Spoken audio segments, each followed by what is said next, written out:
Jinsi ya kuacha tabia usizozipenda, tabia ambazo zinajirudia katika maisha yako na unashindwa kuziacha. Sasa tuangalie njia za kutumia ili mtu uweze kuacha tabia usizozipenda.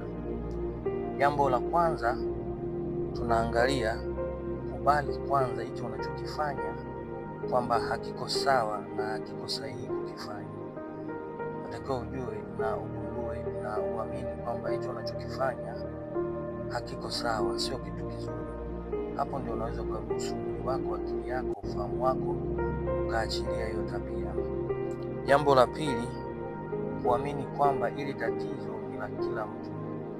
Wewe kwenye akili yako unajua kwamba hii shida niliyokuwa nayo mimi au hii tabia niliyokuwa nayo mimi ni kwamba kila mtu yuko nayo.